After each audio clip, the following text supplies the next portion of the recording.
Hey guys, how's it going? Today I want to show you a bunch of different options of plants you can put in your garden that have purple leaves.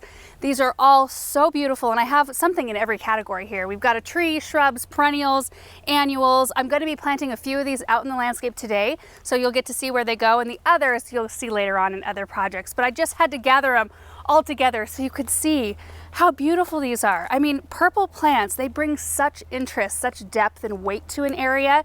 I mean, you can have a garden all full of green, and I like all green gardens too if the texture is done. I mean, you really have to play up the textures in that case and the different colors of green. But if you've got a garden space where you're not, worried about keeping one color of foliage, adding something like this in is just so beautiful and brings such drama. When I was growing up, kind of learning about the elements of garden design. I mean, I don't know a lot about it because I didn't go to school for it or anything like that. But my mom always told me when you are designing a space, unless you're going for a specific theme or a monochromatic look, always try to hit 4 colors. Get green, blue, red, and yellow in there. So these plants will fall in the red category in that case. So you can go with a cool red like these, kind of purple or burgundy, or you can go more warm red, which I like as well. So let's start with the tree, because this one we're actually putting in the ground today. This is a red obelisk beech right here. Such beautiful structure on this plant. I love the color of the bark here. In fact, it kind of turns a silver color, so it's really pretty winter interest. And this is going in our west side garden, so it can't get enormous. And you'll see here the tag says it gets 35 by 12. Most other places will tell you it gets 40 by 10. Some places tell me it gets 10 to 12 by 3. So either way, it stays more narrow and it's incredibly slow growing. So I don't even know that I would see this get to 40 feet, which is perfect for the area I'm going to put it, because I need that red or the purple kind of difference, I guess, because I got a lot of green going on over where I'm going to put it, but I can't have it be something that gets really big. So a zone 5 and just these gorgeous dark colored leaves. So all of the things I'm showing you today, including this want sun or can take sun, except for 2, which can go either way, sun or shade. So this one is a sun lover. In the beech family, we do have some tricolor beech here, which are more on the pink side. They can't handle quite as much sun as the darker leaved beeches can. So this one should be happy where it's going. In terms of shrubs, I'm going to come back over here. We have a summer wine 9-bark, which when you put it up next to all these other purple plants, you can definitely tell this one has much more green in it.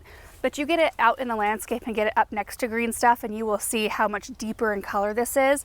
Look at the blooms. Absolutely gorgeous. 5 to 8 feet tall and wide. They have this kind of natural vase shape about them, and they're one that you kind of want to put where you can just let them grow to their full size so that you don't have to prune on them, because when you prune on them, they have a really hard time recovering and kind of getting that shape back. This one is a zone 3 through 7, and it's really resistant to powdery mildew, which I don't know if you've ever grown 9-barks before, but there are some varieties that even here in our dry climate, we struggle with powdery mildew. So having ones that can handle that is really great. They can also handle high pH. They're very adaptable to crummy soil. They do like average moisture, but they are more drought tolerant once they are established. So if you have an area where, or you live in an area where water is restricted, or that's a concern, which, here we try to be as efficient with watering as we can. And, adding stuff like this in is great too, because it just doesn't require as much. Next, and this might be one of my, I can't say favorites of this load of plants, but it's definitely one that we use a lot in this area. This is a black lace elderberry. In fact, we've done a whole spotlight video just on black lace elderberry. One of our neighbors has full-grown black lace elderberries, like a whole bunch of them up on this like a berm. And we went over there. They let us come over when they were in full bloom so that we could show you what they look like. Now, these I think are a zone 3 through 7, very winter hardy, tough with any kind of soil, pH or type of soil. The tags say they get 6 to 8 feet tall and wide, which kind of makes me laugh. I'm sure we'll pop a picture up on the screen of what these look like when they're full grown here, but they can get like 12 to 15 feet tall and wide here in one season because they just do so well. The cool thing about these too is that their leaves, you can see how fine they are. It adds that really kind of fine feathery texture. And you can use these in areas where Japanese maples won't work because they kind of take over that like Crimson Queen Japanese maple look, but they can handle full sun, they can handle the wind and all of that sort of thing. They also bloom. So these are just forming their buds right here, but they get massive discs of light pink to white blooms that if you have a pollinator planted nearby, which a pollinator for a black lace would be like Black Beauty, Instant Karma, something like that, then they will have berries on them as well. And the birds are attracted to these plants. They're just an overall tough, amazing plant. And this one I think we're going to be putting out in the south garden. We have a couple already growing and I need to have more out there. And the third shrub here, I'm just going to pull it right over here closer to me. This is a barberry, and I know that barberries are restricted in a lot of different states because they are termed an invasive type of shrub. They aren't here where we are at. This one though is sterile. I'm not sure that you can still even get it in those states where barberries are restricted, but this isn't an invasive type. This is a Sunjoy Todo barberry that only grows about 1.5 to 2 feet tall and wide. So super great if you're wanting to create. So this is one I'm not going to plant today because I do have several. If you're wanting to create like a very low, interesting hedge, I think this would be a really good one to do it with, and it would be a different look than like, you know, boxwoods or something. We use a lot of boxwoods around here. In our last garden, I did a hedge of, what was the variety? It wasn't this one. Anyway, I think I might try something like that just because, you know, I'm not going to have to do very much maintenance and it's not going to overgrow its space very quickly or at all with how big the mature size is. This one is a zone 6 through 8, which is pretty narrow in the zone department, to be honest. Usually I see like 5 through 8.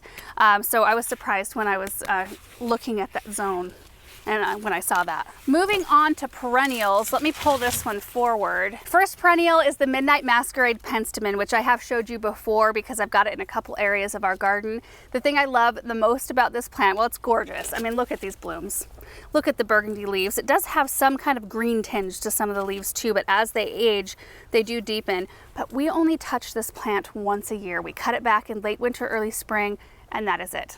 The rest of the year, they just do their thing and we don't have to mess with them, which is so amazing. So after we cut them back, they start, you know, growing from the bottom there, and they just look really pretty, just like these nice big mounds of leaves. And then they shoot up these stalks about like early to midsummer is their bloom time. And then of course the blooms are really pretty. I love that light lavender with kind of a white, it's like a lighter colored interior of the flower. So it kind of has a glow quality, but I think it's really a beautiful color up against the dark leaves and the dark stems. So not only are you getting that depth of color from the leaves, but the stems are also beautiful and they look super pretty in the winter. So after the flowers are done, seed heads form and they are beautiful. They don't spread all over the place. They just kind of are contained. And I like to use the seed heads in flower arrangements more than I actually like to use the flowers in flower arrangements. So they're just a wonderful plant. Zone 3 through 8, and they attract bees and hummingbirds. Next perennial is right here. Look at this heuchera. This is so big. This is called Dressed Up Evening Gown. It's a new one this year. I showed you the Dressed Up Ball Gown, which is very similar to this one in terms of like growth habit and that sort of thing, but it's the green version. And I used that one along with a red Japanese maple in a container by our kind of back kitchen entrance, and everything's doing really well in that container. So this one, huge dark purple leaves. Zone, I think 4 through 9 on this one, but I love the bloom color. So they come out with these pink buds and then they open up to creamy colored flowers. I love that. I don't, you know, I like a lot of heucheras, but some of them have very bright blooms, which in some cases it looks really good. In other cases, I feel like it kind of detracts from the foliage a little bit, which like with some of the green ones, that's okay. You kind of want that bright color, but I don't want to be distracted from seeing how beautiful the leaves are on this plant. And I feel like this is just a compliment to how beautiful the leaves are.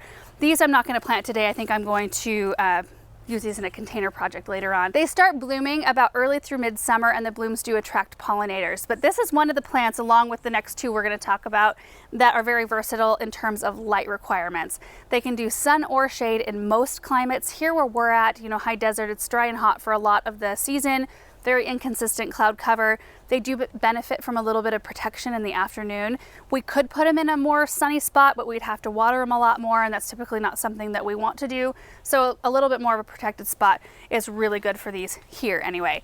So that brings me to our last two plants, which are both Coleus in the Color Blaze series. We have Newly Noir and Wicked Witch.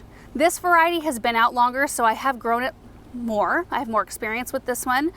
This one, was it new last year? I think it was. But you can see the difference in color. We've got the really pretty dark purple leaves here. This one has the green margin, which brings a little pop of light. But just like the Heuchera, these can do center shade.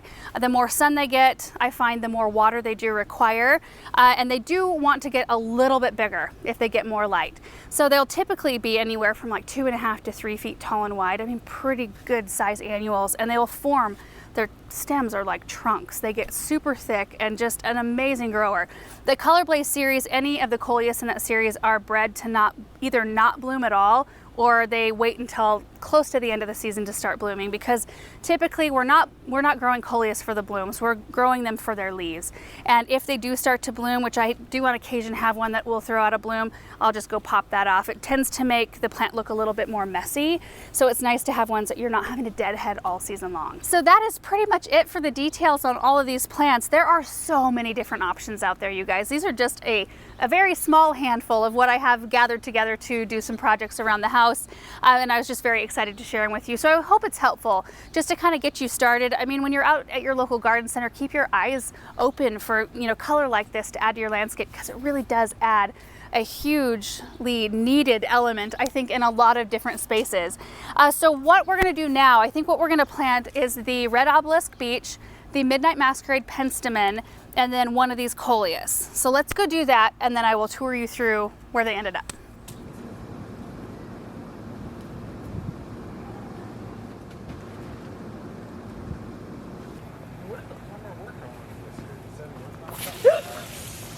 Is it running right now?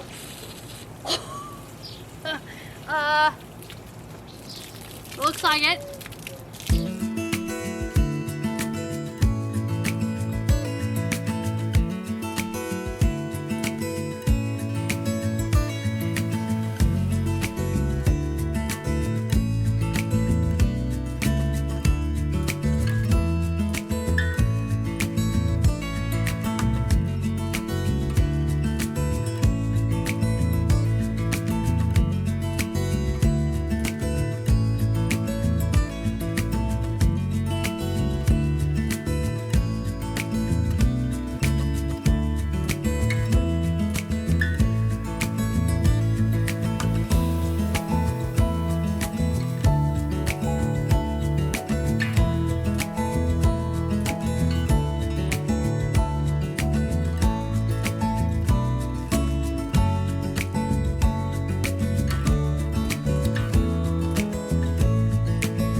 Got it all planted, and you know when you plant something and you think, yes, that was the right thing to plant there. That is how I felt about everything today. So let's take a look. So right at the opening here of the west side, you can see two of the things, the Red Obelisk Beech and the Midnight Masquerade Penstemon. So 5 of them ended up here, 5 of them down the way. So we'll walk down there in a second.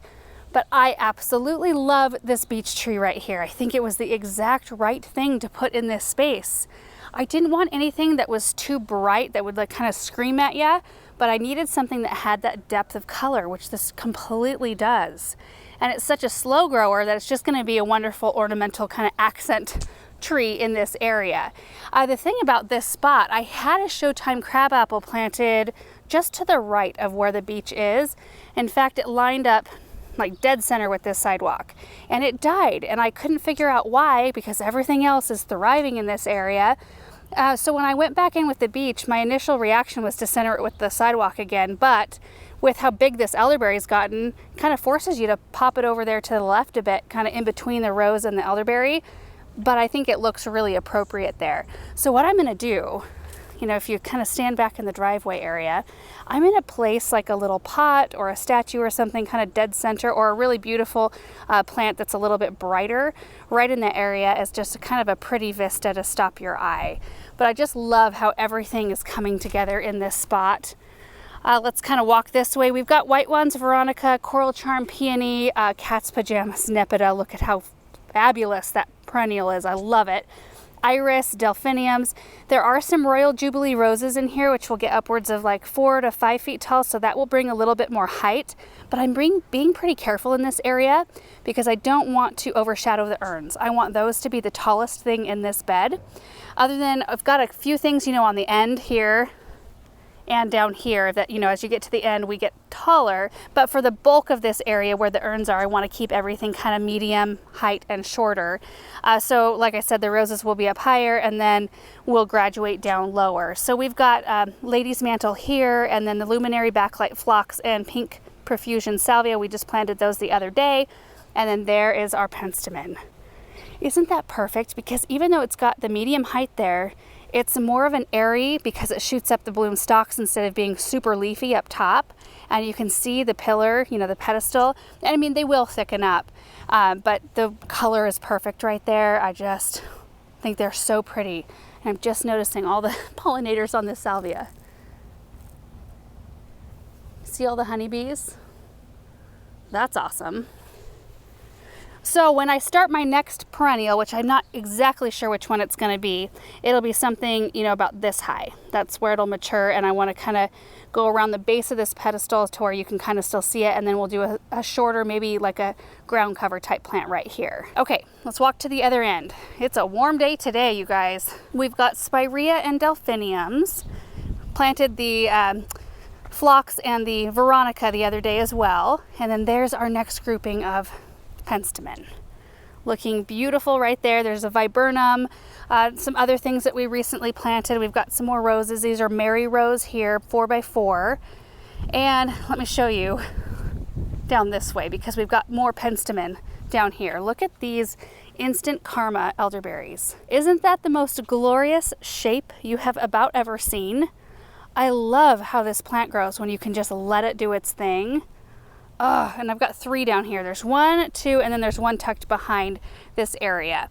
But if we keep going this way, you can see like where the red is here. So that's a Royal Frost Birch, and that brings that depth of color, that interest. And we've got more Midnight Masquerade penstemon right here, which I was looking this over the other day because I couldn't figure out if I lost one right there, but I don't think I ever planted one here. I planted a rose. I need to trim some of this. Is a Black Cat Pussy Willow, which I'm actually considering moving because there's a lot of the same texture in here. See, there's another Instant Karma. We've got a Spring Snow Crabapple, which I'm going to trim up so it's a little bit more tree-like. And then I kind of want to do something different right here. Maybe something blue, evergreen, smallish. Anyway, yeah, so I was looking over here thinking that maybe I needed to plant another one in here, but with that rose, I might have to do a little rework. I've also got a 9-bark right back in here. That's a ginger wine. So it's nice that that's not green because it provides a little bit of a visual difference, a little more interest there. Okay, walking back this way, you can see the penstemon from this angle. Just slowly filling it in, little pockets here and there. Oh, this spot right here is just so pretty. Now with that vertical, that red obelisk, it's just perfection. And I love the colors that went in the containers along with everything else in these beds. Okay, let's head to where I planted the coleus. So right here by our kitchen entrance, I actually have a couple of pots I need to fill. but I popped the coleus right back in this area. You can see it kind of scattered through here. There's 10 of them there. This has been an incredibly interesting flower bed. In fact, a couple of changes that are going to come really soon. All of these pavers, the concrete's going to be torn up and replaced with brick, and then this is going to be taken out, and we're going to put a stacked stone wall in here so that it kind of marries with everything else on our property a little bit better. But it's interesting in terms of light. So in the morning, sun comes up over here. It's pretty much shaded until really late in the afternoon, and then it gets blasted with hot afternoon sun, but only for a short time. So I've tried lots of different things in here. Bee balm, which I can see a little bit like remnants of it. We've had daisies in here. What else? Salvia? No, Veronica. That fizzled out. So I've just tried a few different things. A few things have taken, like the lamb's ear has taken, which is great. I have some little lime hydrangeas in here that struggled with chlorosis a little bit in this spot. And then I do have heucherellas, which look great now, but they burn toward the end of the season. It's just a little too much sun for them. The columbine, though, this is fantastic. It's kind of bright. Sorry about that. Like shade the plants so you can see the detail. But they're such beautiful colors. And then right here on, it turns to shade. So a lot of the plants do well here. We've got birch hybrid campanula that's about ready to burst into full bloom. It's got sweet purple flowers, and you can see all the buds. It's cascading down the side of the rock right here. And then there's lungwort and hostas, heucherellas in here that just do fantastic.